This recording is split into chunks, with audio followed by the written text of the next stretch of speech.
Hi, I'm Adam. Today we're going to do some pruning. First we're going to prune a vine. It's one of the first things that people prune. I've got my philodendron micans here, which definitely needs a haircut. The best time to prune is typically in early spring, right before the growing season, but honestly with vines you can do it pretty much any time in the year and they'll be all right. General rules about pruning: you always want to cut just above or below a leaf node. The inner node, the part in between the two leaves, is always going to die back. So generally with vines, when I'm pruning, I always prune it back to the lip of the pot. If you prune it right here, it's going to branch off right above it. And if it branches off right here and you see it, it tends to look ugly and kind of leggy. I'm just going to get in here and start pruning away at all of these vines.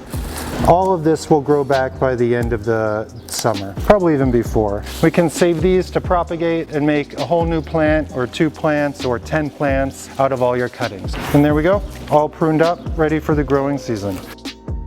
We're going to do some pruning. We're going to prune this jade plant of mine. The best time to prune is typically in early spring, right before the growing season. Woody plants and semi-woody, you generally want to do it in spring so they have a full season of growth. A few general rules about pruning woody and semi-woody plants. The reason we prune, one, is for the health of the plant. They like to get pruned. They like having old growth pruned off a lot of times. Also, it's to make them branch off and get bushier. Generally want to leave 2 to 3 leaf nodes below where you cut. Once you prune, new growth will happen at the leaf node below it. Jade plants are famous for being able to branch off and respond really well to pruning. So we're going to go ahead and get right in here. So I've got 1, 2, 3 leaf nodes and I'm just going to prune right there. One of my rules generally is you always want to prune a little bit more than you think you do. And all these little cuttings are going to make new plants for myself and for friends. All right, here we go. And we're ready for the growing season. We are going to prune this plant. This is a senecio of mine. And we're not going to just do a normal pruning, we're going to do a hard prune. A normal pruning would be where you cut off each branch so it will branch off and get a little bit bushier. Generally when you're pruning, you'll leave some leaves so it doesn't look totally bare. Hard pruning, you're pruning back basically to the stem, sometimes even to the ground. This guy is really resilient. I've pruned him at least 10 times. I've had him almost a decade probably. So I'm just going to get in here and start chopping everything.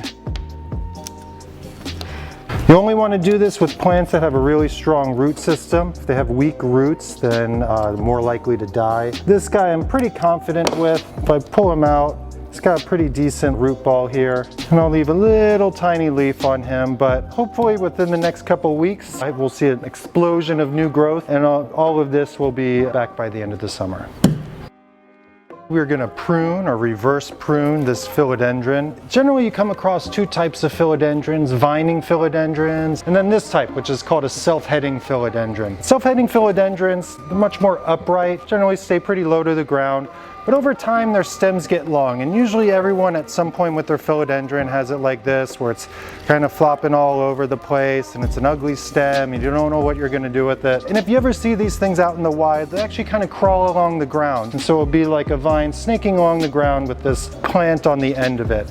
We don't have all that space, so I'm just going to prune this guy off and replant him. I'm just going to start by cutting him off right here. Sometimes with these you'll keep the root ball and you can grow new plants. I don't really want to do that, so I'm just going to keep this part and I'm going to peel off these leaves. What we want is to have at least a few leaf nodes underground. Those are the places where the roots are going to develop. I am going to take some root powder. You don't always have to use this. I feel like it helps. I like putting it on with the little brush here and just dab it all along the stem. Some people will just dip it right into the pot here. I'm going to toss this guy in and just fill it up.